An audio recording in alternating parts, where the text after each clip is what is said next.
Limited Q1 and FY26 post-results earnings conference call. As a reminder, all participant lines will be in the listen-only mode, and there will be an opportunity for you to ask questions after the presentation concludes. Should you need assistance during the conference call, please signal an operator by pressing star then zero on your touchtone phone. Please note that this conference is being recorded. I now hand the conference over to Mr. Amit Sharma from Adfactors PR. Thank you, and over to you, Mr. Sharma. Thank you. Good afternoon, everyone, and thank you for joining us on the Q1FY26 results conference call of Arvind SmartSpaces Limited. We have with us today on the call Mr. Kulin Lalbhai, Vice Chairman, Mr. Kamal Singhal, Managing Director, Mr. Priyansh Kapoor, CEO, Mr. Vikram Rajput, Head Business Development, MMR, and Investor Relations. Please note that a copy of the disclosures is available on the investor section of the website of Arvind SmartSpaces Limited, as well as on the stock exchanges. Please do note that anything said on this call that reflects the outlook towards the future, which should be construed as a forward-looking statement, must be reviewed in conjunction with the risk that the company possesses. I would now like to hand over the call to Mr. Kulin Lalbhai for his opening remarks. Thank you, and over to you, sir. Thank you. Good afternoon and a very warm welcome to everyone present on this call. Thank you for joining us today to discuss the operating and financial performance of Arvind SmartSpaces for the quarter ended June 30th, 2025. I am happy to be a part of this earnings call and look forward to interacting with all of you in times to come as well. I would like to begin by discussing the recent initiatives we have undertaken to strengthen the leadership team. After my opening comments, Kamalji will, as usual, take you through how the real estate environment is shaping up and also the broad highlights of this quarter. This will be followed by a brief statement by Priyansh as well. We at Arvind SmartSpaces are very excited about the growth opportunity in front of us. Under Mr. Kamal Singhal's leadership, we have built a wonderful platform with strong profitability and cash flow and have strongly established our brand in the geographies we are present in. This start point, along with the opportunity of a rapidly consolidating real estate market, presents a fantastic opportunity for us to significantly scale up our business. In this context, the recent leadership augmentation at Arvind SmartSpaces is a strategic move aimed at driving the company's next phase of growth and geographical expansion, and also a part of its long-term succession planning. Priyansh Kapoor has been appointed as CEO and whole-time director, bringing with him a proven track record in scaling businesses, particularly in the high-growth market like MMR. Mr. Kamal Singhal will continue as Managing Director and Board Member, ensuring continuity, strategic oversight, prudent capital allocation, and overall mentorship of the team. We believe that this business is going to create significant value, and hence the coming together of a very strong leadership team is a critical step in ASL's journey towards becoming a leading real estate player in India. I'm delighted to welcome Priyansh, and I'm confident that with his vast experience and deep understanding of the real estate business, he will be able to build on this foundation that has been set and will further scale the company to the next orbit in the coming years. With this, let me now take a moment to talk to you about other organizational changes we have implemented to future-proof the company. At Arvind SmartSpaces, we believe that building a scalable and agile organization is critical to sustaining long-term growth. One of the key success factors in our sector is the ability to respond swiftly when growth opportunities arise. With this in mind, we have been proactively restructuring our organization to be decentralized yet accountable as a model. We have created chief business officers to drive city-level performance. These leaders are responsible for growth, profitability, and delivery within their geographies. Their accountability is clearly defined in terms of contributing to the company's bottom line. This approach not only enables sharper execution, but also gives us the agility to scale into new markets while maintaining strong operational discipline. Our long-term blueprint is built on disciplined capital allocation, an asset-light development model, and a thoughtful design-led product offering. As we look ahead, our strategic priorities will be to expand our footprint across high potential micro markets, deliver differentiated products that resonate with the evolving customer aspirations, and build a future-ready, talent-driven organization that consistently creates value for all stakeholders. With that, I will now hand it over to Kamal Bhai to take you through the operational and financial performance of the quarter. Thank you, Kulin Bhai, for the clear and thoughtful overview of where we stand today and the direction that we are heading towards building a scalable and high-performing enterprise. India has shown a remarkable economic resilience through the first half of 2025, despite ongoing global uncertainties, whether it's geopolitical tensions, evolving trade dynamics, or supply chain realignments. The macro indicators remain strong, and with Reserve Bank of India projecting GDP growth of around 6.5% for both financial year 25 and 26, India continues to stand out as one of the fastest growing large economies in the world. From a real estate standpoint, we are seeing the residential sector entering into a healthy recalibration phase. The fundamentals remain solid, and the sector seems poised for renewed growth. The recent reduction in RBI's repo rate has helped improve affordability, especially in mid and affordable housing segments. This is boosting end user demand and also easing financial costs for developers, enabling them to execute faster and better capital cash flows. On the regulatory front, we have seen some changes through financial year 2025, but the environment is now showing signs of stabilizing. We expect this to support a steady revival in project approvals and new launches, which in turn should act as a strong catalyst for growth in pre-sales and market activity. We believe the residential sector is well positioned for a strong and sustained growth trajectory through the remainder of 25 and beyond. Moving to our operational performance for the quarter one, bookings stood at 175 crores and collections stood at 191 crores. While the performance has been subdued, we are confident of strong bookings growth with a slew of launches lined up in the remainder of the year. These include Bannerghatta, Orchard Phase 2, ITPL Road, Pen Kapoli, Surat, Industrial Park, and Mankol, and a couple of other new projects which will be having a shorter signing to launch cycles. So the plan is to ensure at least 5 launches for the cumulative top line of around 3,000 to 4,000 crores for this year. On the business development front, we are actively evaluating several opportunities, and we are confident of maintaining a healthy addition to the pipeline in line with the performance seen over the past couple of years. We are on track to conclude the ongoing business plan of adding new projects with a cumulative top line of around 5,000 crores to add the projects across the markets of Ahmedabad, MMR, and Bangalore. Now moving on to operational update, from operational update to the financial highlights. In Q1, we reported a revenue of 102 crores, up 37%, EBITDA at 24.5 crores, up 205%, and PAT of 12 crores, up 159% year-on-year basis. Our P&L continues to show healthy growth, driven by strong execution and revenue recognition from our ongoing and completed projects. We expect this trend to sustain, supported by a disciplined approach and steady delivery momentum. Our balance sheet remains strong, a note achievement as we continue to scale our operations. This reflects our consistent focus on maintaining financial discipline, ensure liquidity and viability alongside growth. As of 30th June 2025, our net debt stands at a negative 50 crores. During the quarter, operating cash flows amounted to rupees 27 crores. We estimate an unrealized operating cash flows exceeding rupees 4,000 crores coming from the current pipeline of projects, and this is expected to be realized in next 3 to 4 years. We remain positive about demand scenario. We are witnessing this in the sector.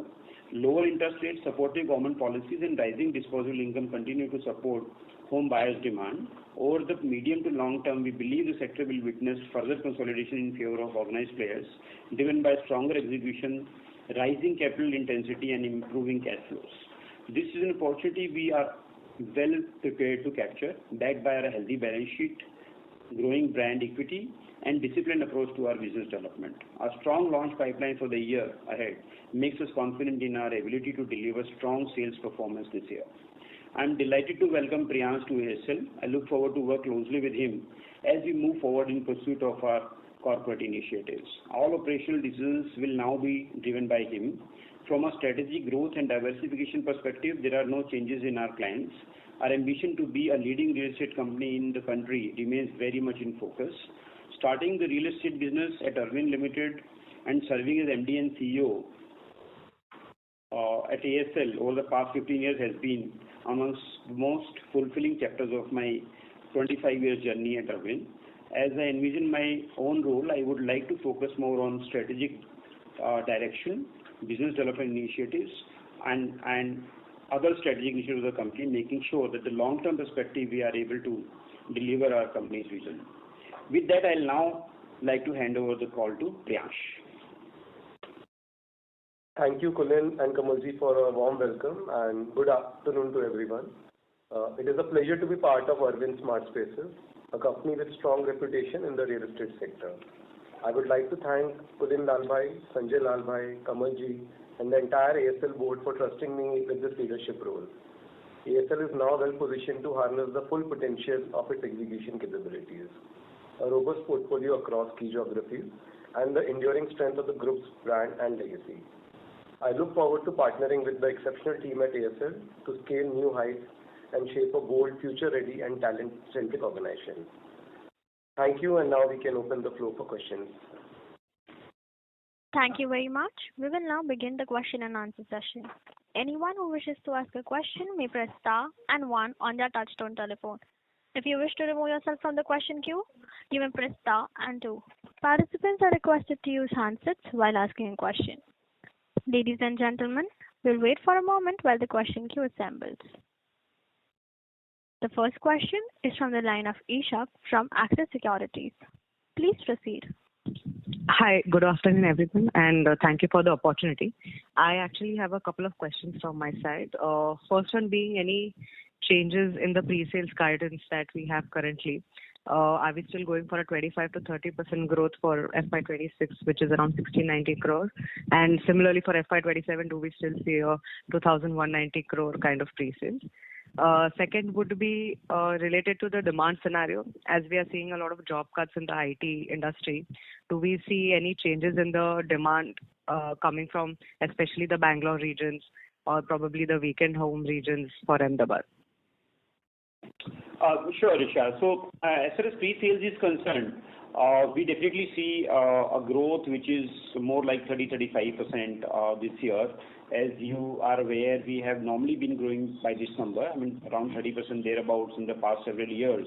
Last year was a little down. We grew more like a 15% kind of number, but we will maintain 30-35% growth this year because we will also get some advantage of this pent-up growth which was missed out last year to that extent. So yeah, for sure we are pretty confident that looking ahead and where we are talking right now, 30-35% growth should be achievable.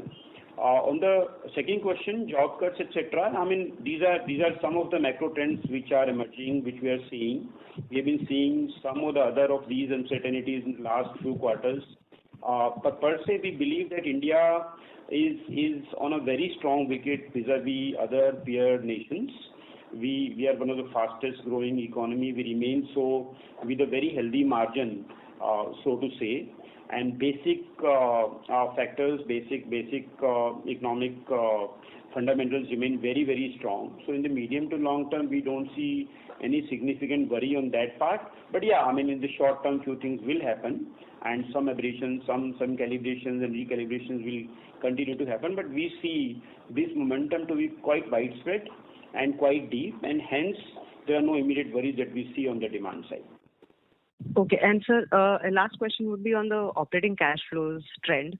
Are we seeing slower collections than before? So any particular reason for that? So collection obviously is a function of what we've sold in the past and what we are selling right now. This quarter has been primarily driven by sustenance sale, and launches are getting a little bunched up towards Q2, Q3 and Q4. As we sell more towards the launch, pretty much 2/3 of what we sell every year on an average basis comes from new launches which have not happened in the current quarter, but they will obviously be covered up and made up in the quarters to come. And hence, we are very confident that our collections will catch up with the sales that we are expecting to catch up in any case. Okay. Thank you. That's it from my side. Thank you. Thank you. The next question is from the line of Shreyansh Mehta from Equirus. Please proceed. Yeah, thanks for the opportunity. So if you could highlight, the launches which you are expecting this year, which quarter and what could be the GDV in terms of, I'm assuming that it would be under phases, especially Surat and other projects. So if you can, provide some color on the launches which you are expecting this year and especially on the timelines, which quarter. So Shreyansh, launch obviously is one of the most important target that we are chasing this year. We definitely want to achieve a number between 3,000 crores to 4,000 crores of fresh inventory to be launched within this financial year. The breakup of this 4,000 crores is broadly like 1,000 crores each coming from Ahmedabad and MMR and 2,000 crores coming from Bangalore. Now, within this, there are quite a few moving pieces. We might end up exceeding this number as well. But broadly speaking, 4,000 is the broad number that we're looking at in terms of fresh launches. And that should be comfortable for us in achieving our target of growth of around 30-35% in the fresh sales. That's the perspective. And obviously, we are, it's getting bunched up more towards Q3 and Q4. Q2 will definitely see at least one launch. But if you were to count 5 launches on an average basis, we might be 1 plus or 1 minus. But 5 launches if you were to do this year to achieve these 4,000 crores, then 4 will happen between Q3 and Q4, and 1 will happen in Q2. That's the target, and that's the expectation that we have at this point in time. Got it. And Surat would be skewed towards Q4. Is that the broader understanding? Yeah, Surat is looking more like Q4. Yes, correct. Got it. Sure. Sure. Sir, in the presentation, we've written a statement that we had pilot launched the industrial park. So, any specific reason, why we did a pilot, and how should one read into it? So, we always do that. If you recollect, we've done this a couple of times in the past as well. So this is basically to say that while the formal launch will happen, we'll have a big bang event, a lot of channel partners will be mobilized, not only within the city and state, but also outside, etc., etc. Industrial is a little different cup of tea. We need to do things a little differently in terms of where and who to approach, etc., etc. So what we've done is we've fixed the launch to be formally done within this quarter. That is one. And then we started talking to a few people, explaining them the product, explaining them what is the offering really. And when you talk directly to some of the potential users, you get to know about the product, tweakings to be done, some changes to be done, etc., etc. That's our last opportunity that we take for the launch or the phase that we are launching for a particular project. We did that, and a very similar pattern was followed for Aquacity as well. So we did that, and we've done a little bit of a sale coming out of this pilot. Now it's the time to roll it out on a bigger basis. Got it. Sure. And so lastly, on the BD guidance, which you are saying of, say, 5,000 odd crores, broadly speaking, how much would be Mumbai, how much would be Bangalore A? And will it be now, given the comfortable debt levels, will we go for land acquisition or will still, continue to have that GVJDA model? So, the breakup of, if I understood your question correctly, I already told, out of 4,000 new launches, 2,000 should come from new BD. Yeah, new BD, it's more like in the context of how much we'll invest in what city, what is the directional quantum of investment we have in mind. If that is the right way to approach this question, then the answer is 40-40-20, 40% each going into the markets of Bangalore and Ahmedabad, and 20% going into the new market of MMR. MMR obviously is going to take time before it becomes a full-fledged market for us, so we have to take baby steps, and hence this number will be a little lower in the short term. Eventually it should exceed Ahmedabad for sure, but in the medium, rather short term, it is 40-40-20. That's how the investment plans are. What was the second part of the question? You can repeat that. So it was just in continuation, whether, how much would be towards land acquisition, and how much towards GVJD? Sure. So we have been JD heavy, traditionally speaking, and that broad trend will remain. Obviously, it has to, in our scheme of things, moderate a little bit towards outright as well. We have on the funding side, as we've been talking, we have enough ammunition there to invest. more like in the region of 900 to 1,000 crores in next 3 quarters, so to say. That means we have flexibility. JVs remain a priority because in terms of capital allocation, return, etc., and optimization of return on equity, they make a lot of sense. The brand is firing in the marketplace. We get a lot of opportunity, we get a lot of offers, and we continue to do so. In fact, couple of very interesting deals are under discussion right now as we speak as well. So JD will keep firing. It will remain most likely the most important source of structuring for us. At the same time, we have enough firepower to get into some deals which are on outright basis. So we'll see a mix of both as we have always been doing, but a little more heavier on outright going forward as compared to the last 4 quarters. Got it. Sure, sir. Thank you. That's it from my side. Thank you and all the best. Thank you. Thank you. Participants who wish to ask a question, please press star and 1 at this time. The next question is from the line of Ritvik Seth from Q1 Financials. Please proceed. Hi. Good afternoon, sir. Just one question from my end to Kulinji. So what would be your 3 to 5 year view in terms of the contributions we are focusing on Ahmedabad and Gujarat along with MMR and Bangalore, these 3 geographies. So what would be the contribution that you would expect would be a reasonable scale in the next 3 to 5 years from these geographies, and in terms of mix also in vertical and horizontal? If you could just give your vision for the company.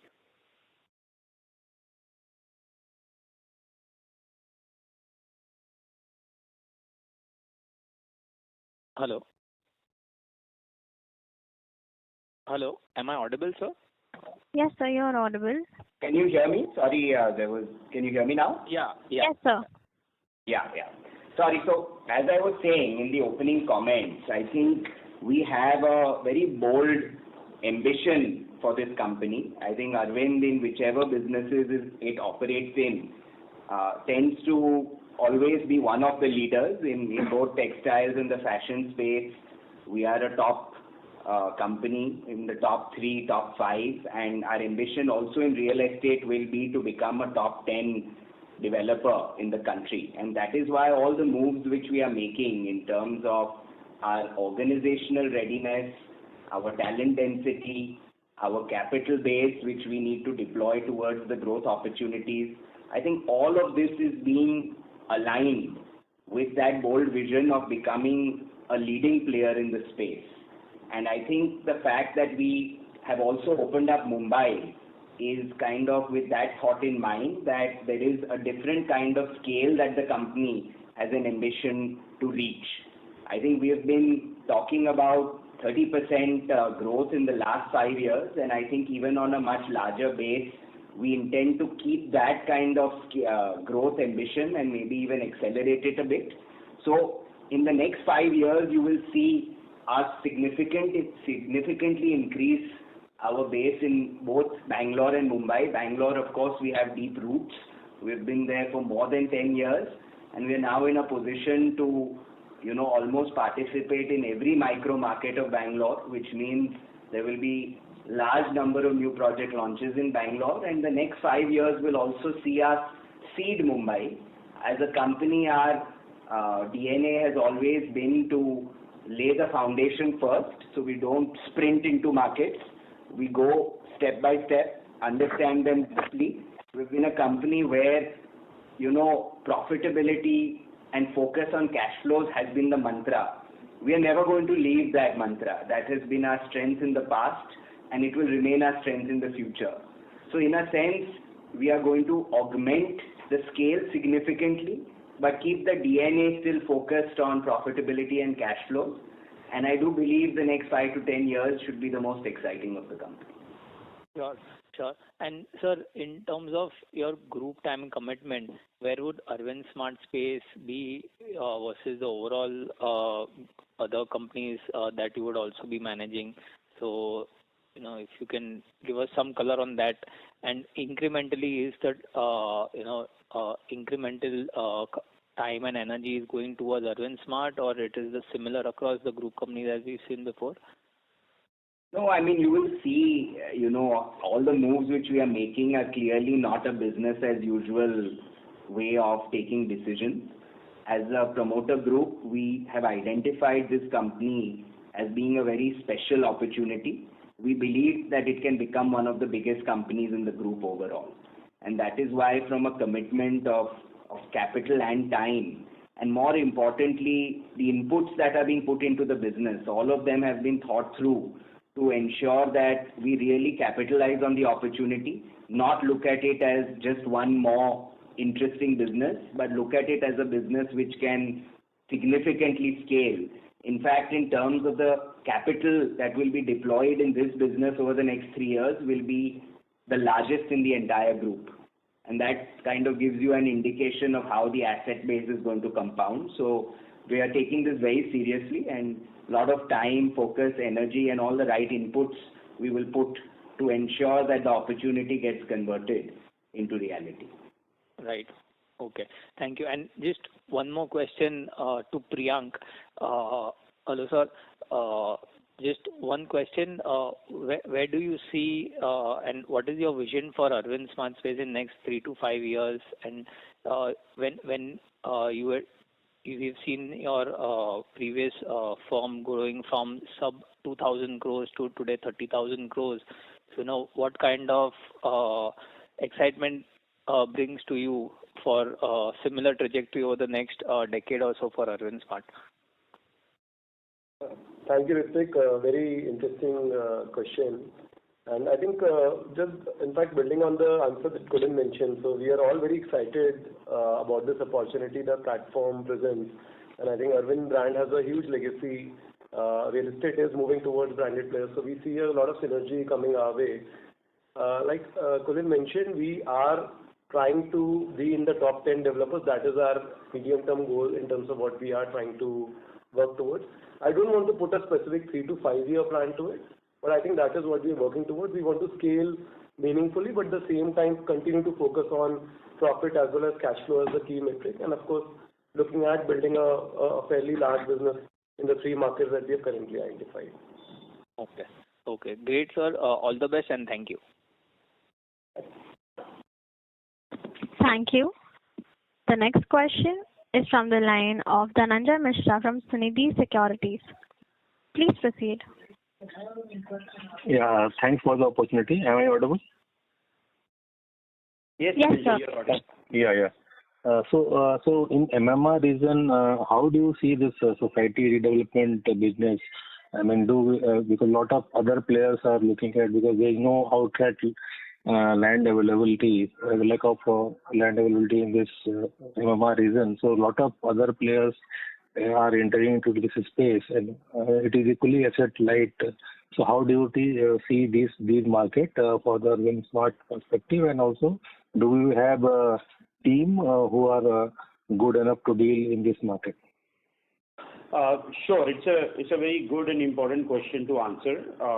MMR as a market has 3-4 very important kind of keywords. One of them is that the market is huge, number one. Number two, there are quite a few established players, but at the same time, there are quite a few, more than what one could have expected, unorganized players, and they still kind of take up a very significant chunk of the overall market. And the third thing about MMR is that there are projects which are very different in size and scale. There are very small projects to medium-sized projects to very large projects, not only in terms of the top line, bottom line, also in terms of the scale of construction, etc. So you got markets, you got scale, you got size, you got organized players, you got unorganized players, and we're talking put together a very, very large market, possibly the largest, one of the largest in India. And hence we see a play for various kinds of players within the market. Having said what Priyansh also said and Kulin Bhai also said in their earlier comment, the most important thing that we kind of identify is the consolidation that is happening across India, and more so in Mumbai. Mumbai has very little space, very little land to expand, and hence redevelopment is the mantra. Pretty much majority of the action that you see in terms of new development is happening out of redevelopment, and hence this is the biggest opportunity within the biggest market that we are talking about.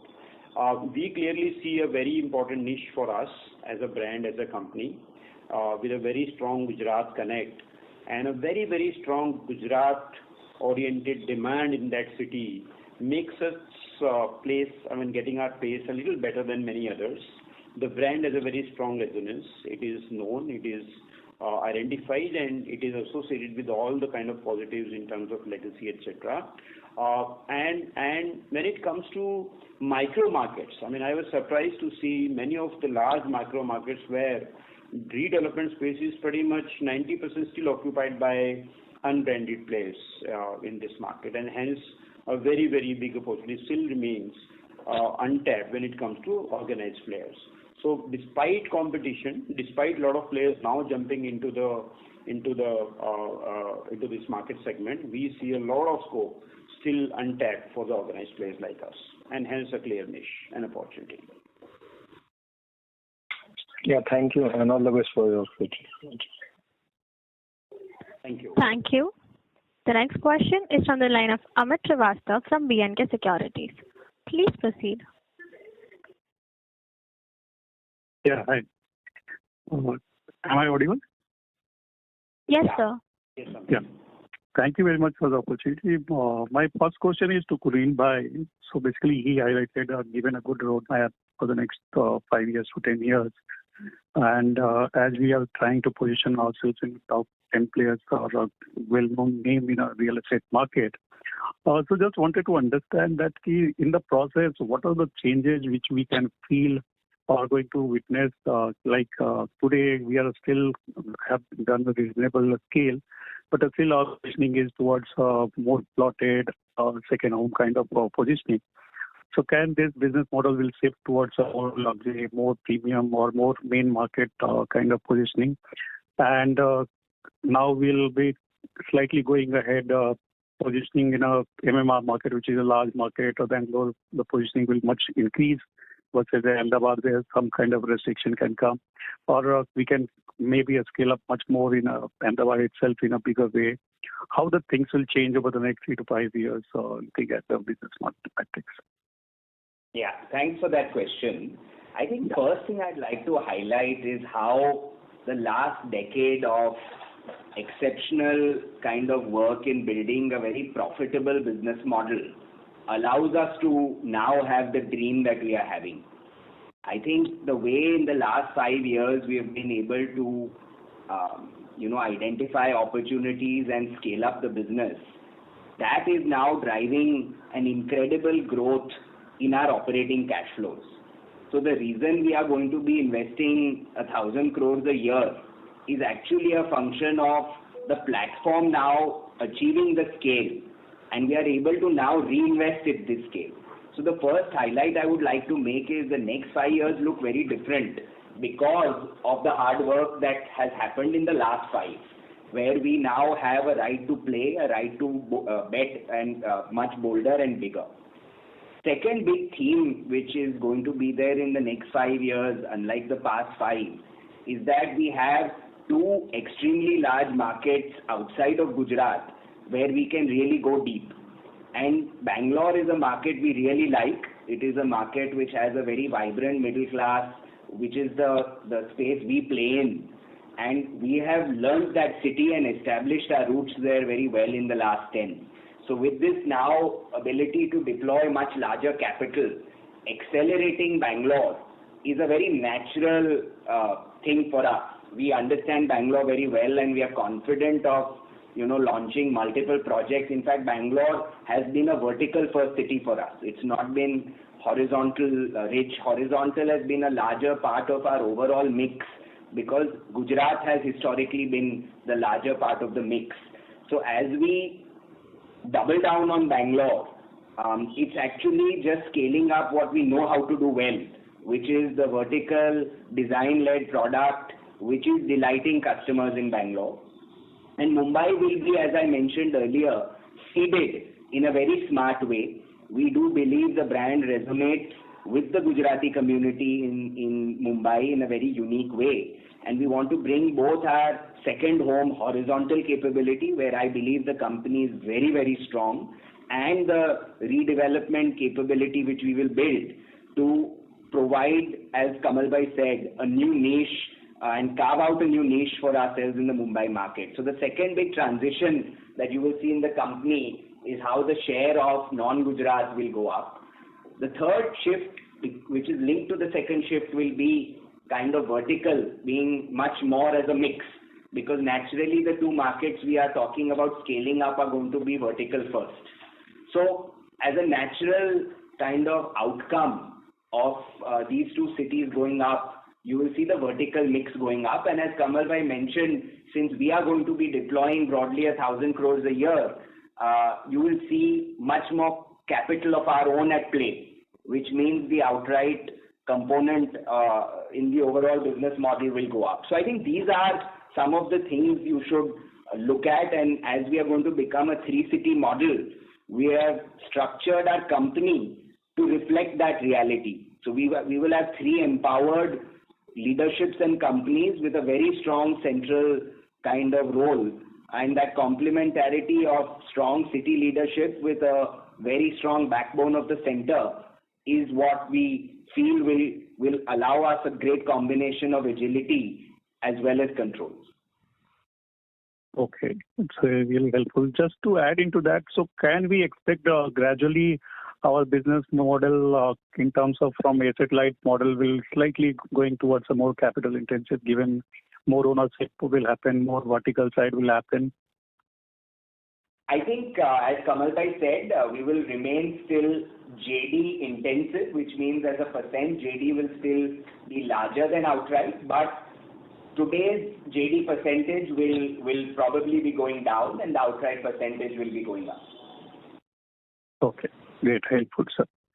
Next question to Kamalbhai, just if he has already given an outline for the new phases of launches. Just wanted to understand, sir, the last 2 quarters in a Q3, Q4, we slightly missed our guidance, and one of the reasons we gave that certain projects got slipped. So logically, it should have been come in a Q1, but still in this quarter also launches were not there. So what has happened, sir? We understand that it will be more back-ended, but what is the problems we are facing in terms of the launches? So last quarter, we definitely missed, and we grew just about 15% instead of 30% that we would normally do. And this slip was mainly on account of one project which got shifted. This is the project at Banagatta Road in Bangalore that we're talking about, with a top line potential of around 400 odd crores. This project is, there are a couple of regulatory changes which came about in Bangalore. Initially, it was to do about single site approval that was made mandatory, which was earlier not the case for the size that we're doing. So we've overcome that hurdle. We've gone through the till and got that approved. Unfortunately, there is one more change which has very recently come into the market of Bangalore, which says that you need to leave 5% land in addition and over and above what you used to do earlier for a project of this size, scale, and this vicinity and geography. So this change is being incorporated right now. Unfortunately, we hit 2 new guidelines which came on the way while the project was almost about to getting approved, etc. This has happened with many developers, and hence it's a market trend, so to say, and that's why we've seen that there have been persistent kind of over and off timelines on project launches in Bangalore happening in many cases, and broadly these are falling into these 2 buckets that we just talked about. Unfortunately, this one of the project got stuck into both these buckets, one after another. But other than that, I think on the rest of it, last year was okay. Barring this one exception, this should get resolved by the end of this quarter, and hence, either by end of this quarter or early next quarter, we should be able to launch and cover up for this. The rest of the things are moving, and as we just said, we are very hopeful that within this year we should be launching anything between 3,000 crores to 4,000 crores. Minimum 5 odd launches that we're talking about, and we might actually exceed this number.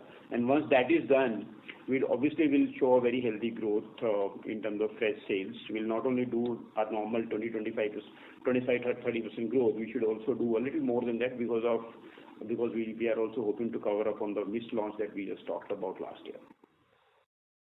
Okay. Thank you, sir. It's really helpful. Thank you for the opportunity. Thank you. Thank you. The next question is from the line of Harsh Pathak from Emkay Global. Please proceed. Yeah, hi. Thanks for taking my question, and congratulations, Priyansh, for your role as CEO. So my question is, first of all, on the Surat project. So what is our progress there? We were facing some issues with the JV partner. Is that behind, and how should we look at the launch this year? This project is running a little behind the curve now, but we are all trying to move ahead. It is a little techno-legal kind of issue that we are resolving right now. Very hopeful. While these are issues which take time to resolve and move ahead, per se the project is pretty much on track, and we are very, very hopeful that this will be done. These are very large projects. We call them as LTVs, long-term value creation projects, measuring more than 200-300 acres, etc., etc. And hence, to get all these things sorted on the land, multiple kind of owners involved, etc., etc., takes a little bit of a time. This time it has taken a little longer than what we had anticipated.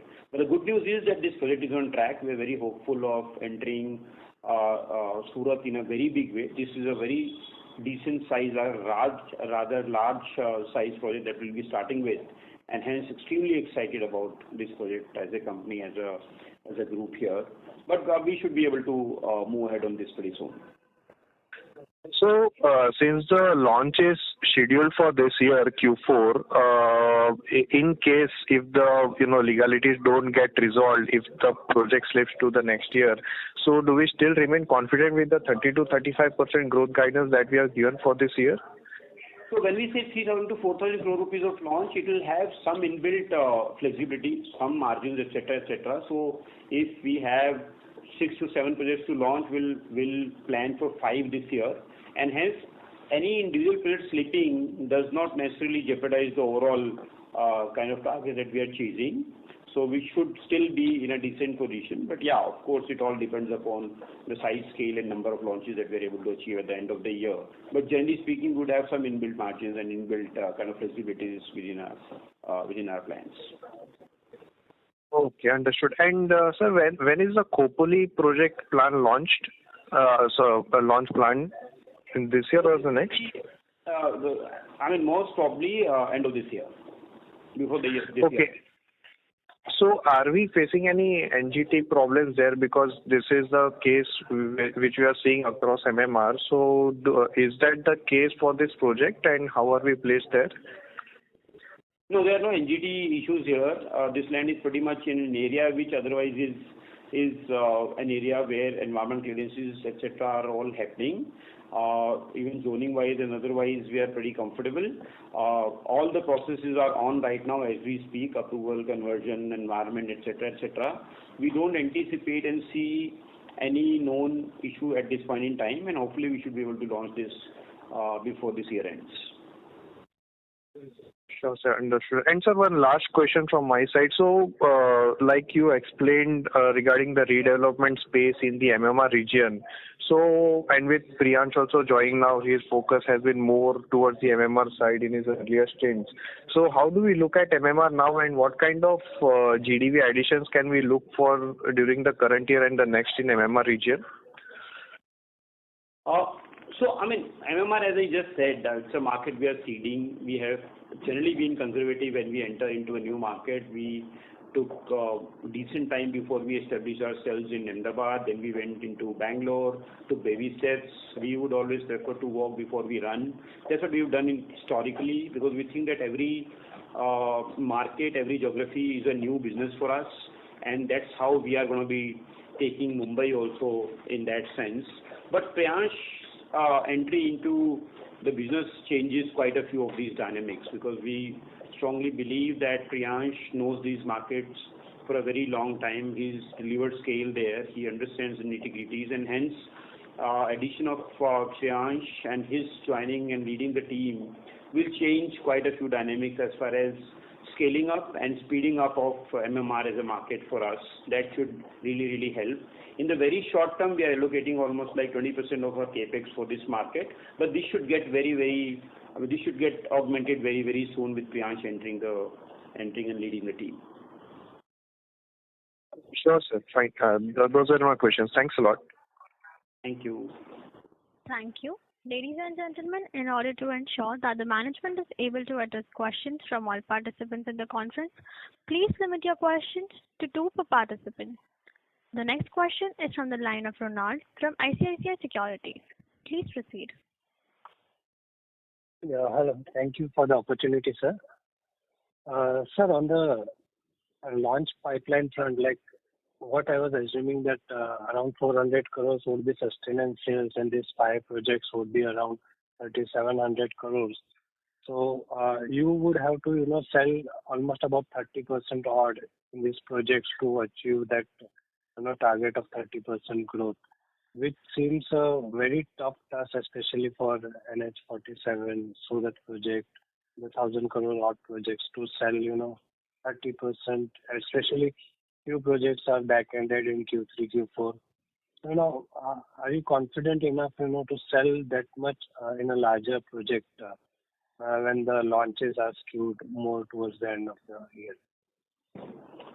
Sure. I mean, when we said 5 odd launches should help us achieve these numbers, we have a very strong launch pipeline otherwise, more than 5. For example, we have ITPL Whitefield project in Bangalore, we have Banagatta, we have Orchard Phase 2, we have Industrial Park to be launched, we've got Mankol, which we announced a couple of quarters back, it's ready to launch. We are, of course, Surat remains a strong candidate for launch. MMR, we have one project already announced, and we are very hopeful that one more should be announced very soon, and it might end up getting launched this year. And we're also kind of trying to add a couple of such projects in all these 3 markets put together, which have shorter sign-up to launch cycle, and hence it should also be getting added into this year's launch pipeline. So all in all, it's a very widespread launch pipeline that we're talking about, and picking and choosing 5 of them is something that we are targeting. Otherwise, the probability and possibility of launching more than 5 is pretty decent, healthy, and achievable. That's one. On the volumes and sales, because they are all getting bunched more towards H2, not necessarily Q4. They are more getting bunched towards H2. Historically, we have been selling more like 30 to 40% in the first burst itself. In fact, that's how the company is configured, and that's what our target has always been. That at the time of launch, we price it right, we propagate it right, we do product in that sense right, and other things aligned to that kind of objective, where we end up selling 30 to 40% at the time of launch for the phase that we launch. That is something that we have been achieving in the last several launches in years. And we are pretty confident that selling 30% should be something which is a bare minimum to sell at the time of launch of any project. Great, sir. And secondly, sir, on the industrial park project, like the 2 transactions comes to around 550 per square feet, while your estimate of 1350 crore for the project gives around 700. So per square feet is about 20% or discount to the current pricing which you have done for the pre-launch. So are we confident enough that we would be able to get more than 20-25% hike for this project to achieve that GDV of 1350 crore for the project? So are you confident that such kind of pricing movement in a year would be possible enough?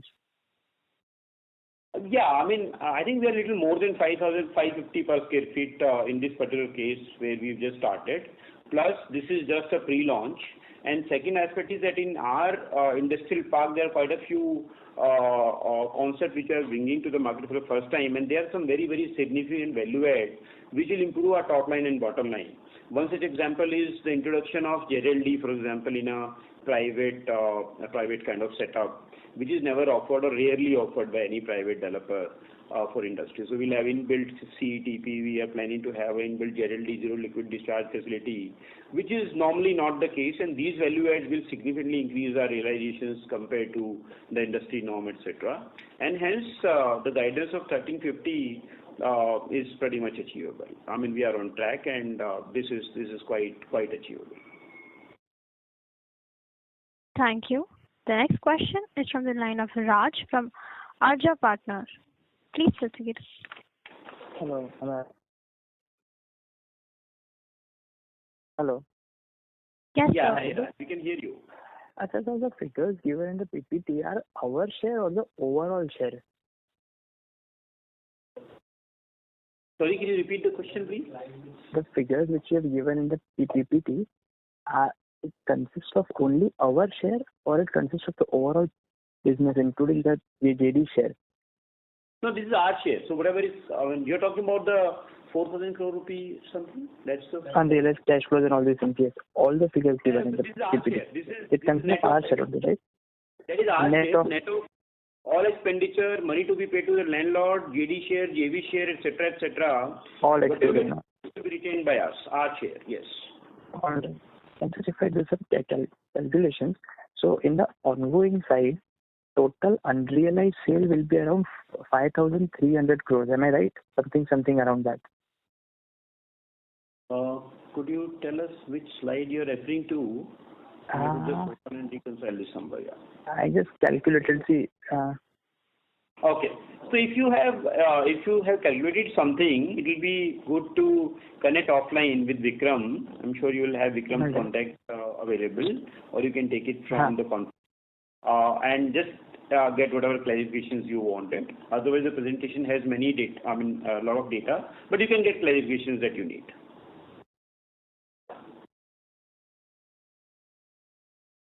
Thank you. The next question is from the line of Nasser Parekh from Native Investment Managers. Please proceed. Yeah, hi. I just want to understand from a growth perspective, which even the previous participant asked. Last year we grew, I think, bookings 15%. This year, quarter, obviously we are down. Full year guidance also, I think, bookings you're saying single-digit growth maybe. So how do we look at the bookings growth going forward? If you can just talk a bit about it, because 2 years seem to be not, we are not reaching that 20% plus growth that we want to do. No, it's only about the last year for the first time that we grew by 15%. Before that, it's always been more than 25-30%. And very specific reason that we just discussed for the last year and rather last quarter was one miss on the launch, of which we are now trying to make happen. This quarter or possibly next quarter. Apart from that, we are broadly on track. We've always achieved 25-30%. And this year, the math that we've done and we've explained and discussed in this call and even earlier is that we should be growing by 30-35%. There will obviously be some additional sales coming from the launch that we missed last year. And this year's specific launches are on track, and we are pretty confident that we will end up doing something like 5 launches this year, which will be more in the region of 3,000 crores to 5,000 crores for fresh inventory coming into the sales pipeline. So to that extent, at this point, we are pretty hopeful and confident that a growth of 30-35% should be achievable. Okay, but it basically means we'll have to book 500 crores almost every quarter, right? So yes, on an average basis. And do you see collections also to kind of be, because collections have been a bit tepid. I know you mentioned that it drives, but its collections are growing slower than bookings. And so do you see collection space also picking up in the later part of the year from a growth perspective? I think both these questions are in a way connected. Sales and collections both are driven by launches. Pretty much 2/3 of what a real estate company typically does these days comes from fresh launches, and the rest is supposed to be sustenance. To that extent, the sustenance side is taken care in Q1 as well, and 75 crore broadly coming from sustenance is the average that we wanted in any case. So that's done. So it's about launches really. If we are able to launch the kind of projects and the kind of number that we want to achieve in the remaining 3 quarters, then sales and collection is a sub-function of that, and it should happen. It will happen automatically. But otherwise, collection efficiency-wise and otherwise, we're very healthy. We're very decent. From whatever was collectible, etc., for the sales that we've done in the past, obviously there was no fresh launch. We've done very, very decent, and this is as per what we would have anticipated. And hence, otherwise, collection engine and efficiency is pretty healthy. Now it's a function of launching from here onwards, and if launches go right as planned, sales and collections both should come back on track, should be on track. Thank you. The last question is from the line of Amit Ageja from Edgy Hawa. Please proceed. Yeah, good afternoon, sir. Am I audible? Yes, you are audible, please. Yeah, thank you for the opportunity. So my question was connected to the employees, like with only 456 employees and high reliance on outsourcing, like how is project quality and execution control? Like any plans to scale in-house execution team or technology usage to improve the efficiency? So if I understood your question correct, then you are saying that we are a 450 odd outfit, and are we scaling up or not? Enough for the volume and the skill that we are talking about. Is that the question? Yes. Oh yeah. So it's a great question. It's about team. It's about being future ready. We've always invested upfront in teams. We've always, I remember we talking and discussing this point in the last call as well, where I said that we would normally prepare and size the team based on what we'll need the next year. So if next year target is 2,000 crore, we'll rather be ready by the end of this year to take that kind of a volume. That philosophy has been followed for last several years. We are doing that right now. So you can rest assured that if we are building the team today, it's supposed to be ready and sized enough for next year's volumes. This 450 number has to go up, definitely. All this very detailed exercise has already been done. Right now we are under execution of that strategy and recruitment, etc. You will see the data on that pretty soon, and we are obviously scaling up to the size that we are talking about. And so second question, like what are the top 3 strategic risks you foresee in scaling to 5,000 crore plus top line? So, risks are external and internal. External obviously is macro factors. India is at this point at least poised pretty decent and healthy. But there are still some geopolitical risks which we all carry as economy, as country, as region, etc., etc. That's one. On the internal side, rather than calling them a risk, I'll rather call them as challenges and something that we need to overcome. Mostly it's about execution. Fortunately, we've seen a very stable demand cycle and environment for the last few years, and hopefully that continues. The cost side is also pretty stable for the last at least 4 to 5 quarters, and it's expected to remain so. And hence, cost side is also not something which is worrying us too much. Sales side is broadly being taken care, and we are ramping up our sales engine. We've done pretty well on our digital sale, technology on that, etc., etc. But one thing that we should all be very, very focused on is execution. When one scales up, execution is something which tends to get a little on the back foot, and that's one important kind of focus that we don't want to lose. That needs scaling up the team, getting into right technologies. Our controls and SOPs have to be up there. Our selection of vendors have to be absolutely right. Our financial engine has to continue to work so that we can perform and pay on time. That has never been the challenge, but nevertheless, this is something which is an important ingredient. So the overall execution engine is something that we should all be focused on. That is what we are right now focusing. At the same time, for the long-term and medium-term growth, it's important to keep acquiring fresh projects which are profitable. And this company, as Kulin Bhai very rightly said, is not only about adding to the top line and scaling up the business. It's about scaling up profitably and meaningfully. And our another challenge other than execution will also be to keep finding projects which are not only of size that we wanted, but also profitable enough for us to cross the lens that we apply on profitability side of it.